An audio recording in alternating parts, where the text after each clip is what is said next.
Well, that wasn't great.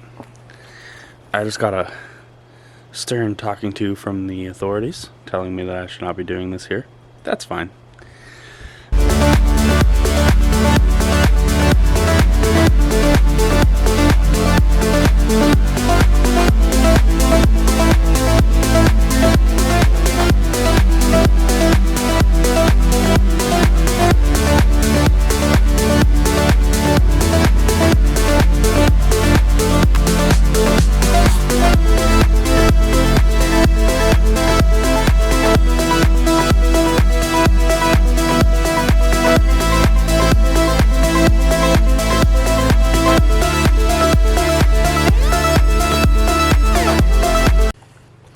Hey guys, welcome back to the channel, Adventure Vehiculous. My name is Sam.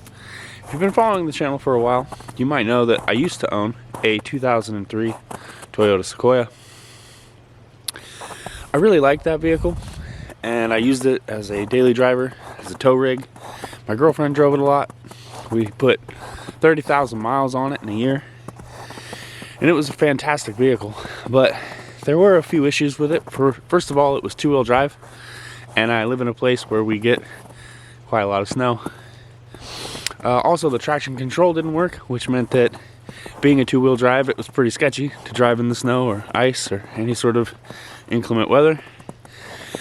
And also, the tags were about due, and we live in an emissions place and wouldn't pass emissions. So it just had some issues, kind of final nails in the coffin. We decided to sell it. I tried to replace it with something a little different.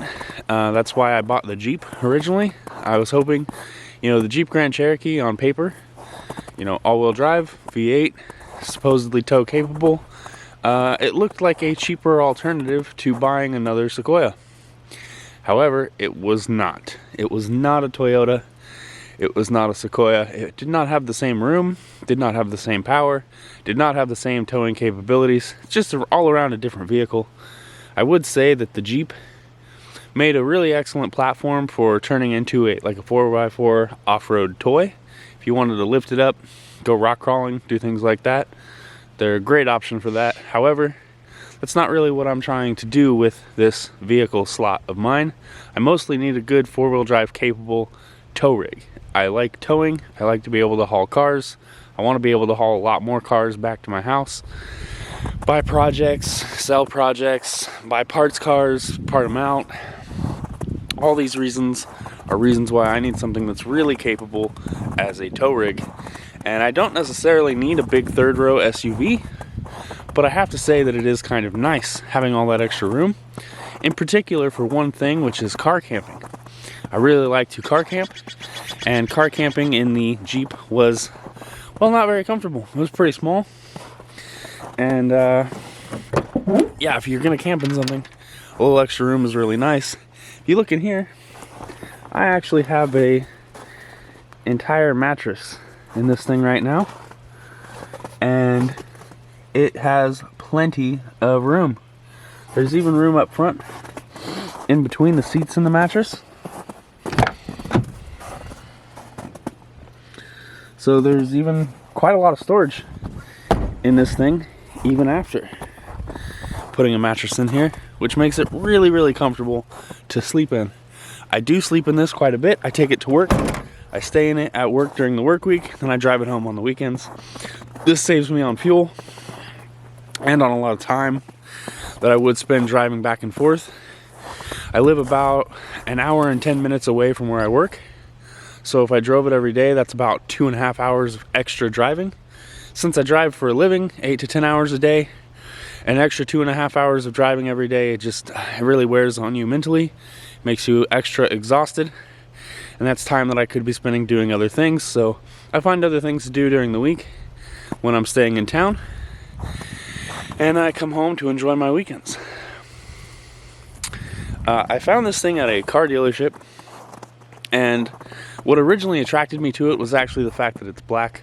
Shauna really likes black cars with tinted windows. She thinks it's the coolest look, and I'd have to agree with her. It is a cool look. Although I don't normally care that much about color. I'll buy a car that's any color as long as it functions for me and does what I need it to do. But in this case, we're looking at buying something that was pretty expensive, buying from a dealership. So we're like, you know, if we could get the right color, that would be great. We found this thing in an ad and it was pretty inexpensive. It does have somewhat higher mileage, but the price was right. So I was like, all right, I'm gonna go look at it. When I first went to look at this thing, the dealer told me, he was like, oh yeah, this thing's really fast. It has a turbocharger. And I was like, no, it doesn't. I was like, this guy, I don't know what this guy's thinking, but he doesn't know what he's talking about. There's no way this 2003 Toyota Sequoia has a turbo on it. And so I immediately was like, all right, I'm gonna pop the hood. Popped the hood, started walking toward the front. Dealer kind of started backpedaling a little bit. He's like, no, it's not a turbocharger, but it's something with the engine. Makes it really fast. I forget what it is now. He goes, a supercharger. That's what it is. It's a supercharger. I was like, that got me to thinking. I was like, you know what? They did actually sell superchargers for these Toyota 4.7 liter 2UZ engines. It's like, if this thing actually has a supercharger, he's not asking nearly enough money for it. Popped the hood and looked. Sure enough, it does have a supercharger. I knew right then I was going to buy it. I hadn't even driven it yet, and I was like, yeah, let's do the paperwork.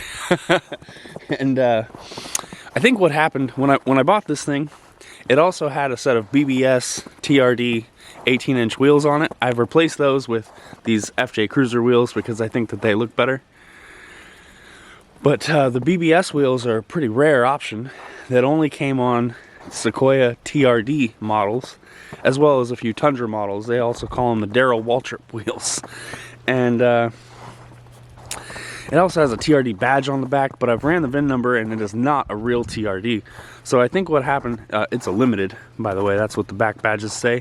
I think what happened here is that someone had a TRD, probably wrecked it, totaled it, whatever it was, and they decided to make sort of a clone. So they bought this limited and they put the supercharger on it, they put the wheels on it, put a couple badges on it, but the interior is all obviously belongs to a limited, not a TRD. It doesn't have any of the carbon fiber bits. Also, the real TRDs would have had a badge right here on the door that said like special edition, and that is missing as well. So it was more like a TRD clone that someone made. And I took the wheels off. Like I said, I think that these ones look better. But yeah, it's not exactly a project car. I don't intend to try to make it faster or lift it or really do anything to it. I'm just gonna drive it and use it just how it is. But the fact that it has the supercharger on it is honestly great insurance for me, because even though this is the most expensive vehicle that I've ever purchased, I basically purchased it for about what I would say the value is of just the supercharger. And that means I pretty much got the whole rest of the truck for free. I would say that the dealer did not really understand exactly what he had, and it did not even say in the ad anywhere that there was anything special about this thing. He just had it listed as a 2003 four-wheel drive Toyota Sequoia. And I paid basically what a stock 2003 Toyota Sequoia four-wheel drive would be worth in my market. And I have only ever seen one other Sequoia that had a supercharger listed for sale. It did not drive, and they were asking about twice what I paid for this one. So yeah, I got a screaming deal on it, and I could wreck it tomorrow, part it out, and get all my money back. I'm not worried about that. It does make it more fun to drive. I wouldn't call it super fast, but it is very punchy. It's definitely got some torque to it, and when you lay into it, it will go. It's pretty fun to surprise people and their little rice burners with it, or people try to pass you and you just floor it. I've seen a couple of people whip their heads around when they hear the belt whine. It does have like a squeaky belt pulley somewhere in the serpentine system. I think it might just be the tensioner, the belt tensioner, but it squeaks, particularly when it's cold, and it's super annoying. I need to get around to fixing that. Other than that, though, I haven't really noticed any issues with it. It runs and drives great. It hauls. I've used it to tow. I actually towed 2 cars with this thing on the first full day that I owned it. I went and rented a car trailer and moved my Ute and the Jeep from where I work in Milwaukee up to here on the mountain.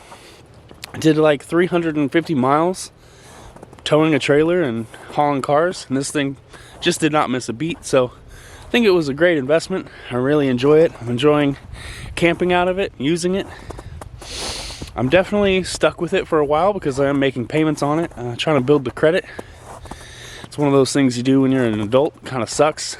I am paying interest on it, which I don't really necessarily need to do. I probably could pay this thing off if I really wanted to, but like I said, I think that earning the credit is worth it. Someday I'd like to be able to buy a piece of property.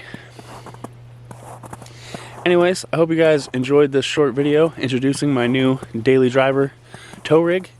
I did sell the Jeep, so that's gone now, but I still have the Ute. I still drive it occasionally as well. I have some things planned for it. I'm working on getting them going, but I've kind of been distracted and financially empty because of this thing lately. But here pretty soon, should get back to work on the Ute. And let me know if you guys want to see more content about the Sequoia.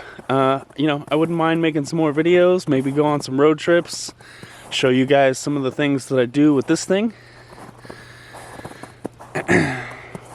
Anyway, that's all for now. Hope you enjoyed. See you next time.